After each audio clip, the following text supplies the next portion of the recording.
Yes, sir. As information, sir, you are in Indonesian water. You are on the position 05 degree 27 minute 367 second north. Ini adalah video ketegangan yang sempat terjadi antara kapal Coast Guard Tiongkok dengan kapal Indonesia di perairan Natuna yang menjadi wilayah Indonesia. Cuplikan ini mungkin menjadi salah satu wajah ketegangan yang terjadi antara Indonesia dengan Tiongkok di kawasan Laut China Selatan. Isu LCS ini memang sudah menjadi persoalan klasik yang melibatkan dua negara ini, pun demikian dengan negara-negara anggota ASEAN lainnya. Terkait penyelesaiannya, pada awal Juni 2021, pemerintahan Presiden Jokowi melalui Menteri Luar Negeri Retno Marsudi menegaskan kesiapan Indonesia untuk menjadi tuan rumah pembahasan Code of Conduct penyelesaian sengketa ini. Pernyataan Retno pada saat itu menarik karena muncul setelah terjadinya insiden perbatasan antara Tiongkok dan Malaysia. Terprovokasi oleh indikasi pelanggaran wilayah udara yang dilakukan oleh belasan pesawat tempur Tiongkok di perairan utara Kalimantan. Kala itu Angkatan Udara Malaysia mengerahkan pesawat-pesawat tempur miliknya. Insiden tersebut mengerukan ketegangan yang sudah ada di wilayah tersebut. Kendati demikian, upaya pemerintahan Jokowi untuk memediasi upaya penyelesaian konflik di Laut China Selatan mungkin akan berhadapan dengan berbagai tantangan. Lantas, apa saja faktor yang sekiranya akan menghambat? Dan benarkah politik luar negeri dan kepemimpinan Indonesia di ASEAN tak setangguh era-era sebelumnya sehingga akan sulit membendung Tiongkok? Sebelum mulai, jangan lupa subscribe dulu ya. Kalian juga bisa mendaftar jadi member Pinter Politik dan dapatkan konten-konten eksklusif dengan klik tombol join di bawah ini ya. Dan buat yang berminat untuk membeli e-book Pinter Politik, jangan lupa mengunjungi toko Pinter Publishing di Tokopedia, Bukalapak, Shopee, dan semua toko online lain kesayangan kalian. Link selengkapnya juga bisa kalian cek di kolom deskripsi. Back to the video, mari kita mulai.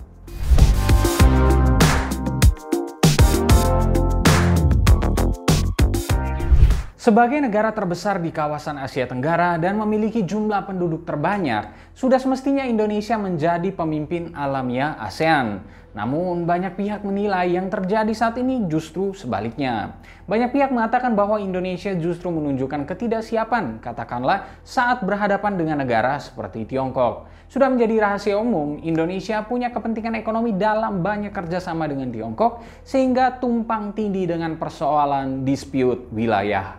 Selain itu, kurang baiknya persepsi internasional terhadap posisi Indonesia turut dilatar belakangi oleh kinerja Indonesia yang menurun di ruang lingkup diplomasi pada masa pemerintahan Jokowi. Paradigma kebijakan luar negeri Jokowi yang cenderung hanya difokuskan kepada perolehan investasi asing dan pembangunan infrastruktur domestik telah mengecilkan ruang gerak aktor-aktor pemerintah yang berinteraksi di forum-forum internasional.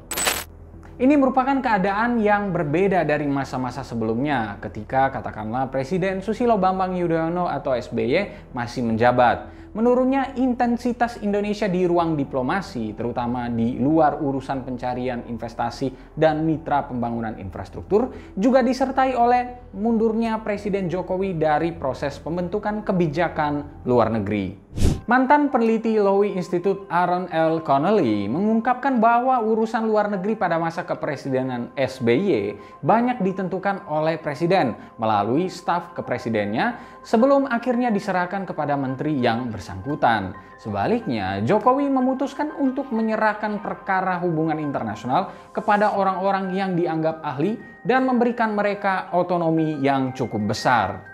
Kemudian, dalam konteks penyelesaian konflik di LCS, pemerintah Indonesia berhadapan dengan masalah yang bersifat eksternal dan internal. Permasalahan ini memuncak dalam suatu collective action problem yang akhirnya menghambat Indonesia dan ASEAN untuk mencapai suatu kesepakatan dan menegakkannya secara konsisten. Dosen ilmu sosiologi di University of California, Rob Wheeler, menyebut bahwa collective action problem kerap menjadi permasalahan yang muncul ketika anggota dari suatu kelompok mendapatkan keuntungan dari keputusannya untuk tidak berkontribusi terhadap kelompoknya. Seperti yang kita ketahui, kericuan yang terjadi dilatar belakangi oleh sengketa LCS tidak hanya terjadi antara negara-negara anggota ASEAN dengan Tiongkok saja, melainkan juga antara negara-negara anggota ASEAN itu sendiri. Contohnya adalah antara Vietnam dan Malaysia. Sepanjang tahun 2019, Malaysia telah menahan sebanyak 748 kapal penangkap ikan asal Vietnam yang beroperasi di wilayah perairan Malaysia. Ketegangan yang muncul akibat permasalahan ini rencananya akan diredakan oleh dua negara yang bersangkutan dengan menandatangani Memorandum of Understanding di bidang keamanan laut. Kemudian, terdapat pula negara anggota yang tidak melibatkan dirinya secara ekstensif dalam sengketa karena lokasinya tidak berdekatan dengan LCS meskipun dirinya merupakan anggota ASEAN. Singapura, contohnya, tidak begitu antusias untuk terlibat. Ironisnya, Indonesia sendiri juga memiliki collective action problemnya. Apabila ingin lebih melibatkan diri dalam upaya untuk mengatasi sengketa LCS, hal tersebut juga harus dilakukan dengan mempertimbangkan dampaknya terhadap hubungannya dengan Tiongkok yang selama ini menyangkut kepentingan ekonomi domestik. Tiongkok merupakan negara dengan kontribusi nomor 2 terbesar dalam penyaluran investasi ke Indonesia. Selain itu, negara ini juga merupakan mitra dagang terbesar Indonesia. Beberapa proyek infrastruktur di Indonesia bahkan dijalankan di bawah kerangka kerjasama Belt and Road Initiative. Lalu, tantangan lain yang siap menemui Indonesia ke depannya turut diperberat oleh gelombang patriotisme warga Tiongkok yang muncul dalam suasana perayaan 100 tahun kelahiran Partai Komunis Tiongkok atau PKT. Dalam rangkaian perayaan 100 tahun kelahiran PKT, Presiden Xi Jinping mengatakan bahwa negaranya tidak akan lagi menjadi korban perundungan komunitas internasional. Secara retoris, ia mengancam akan menghadapkan pihak-pihak yang melakukan hal tersebut dengan sumber daya manusia Tiongkok yang kini berjumlah 1,4 miliar jiwa.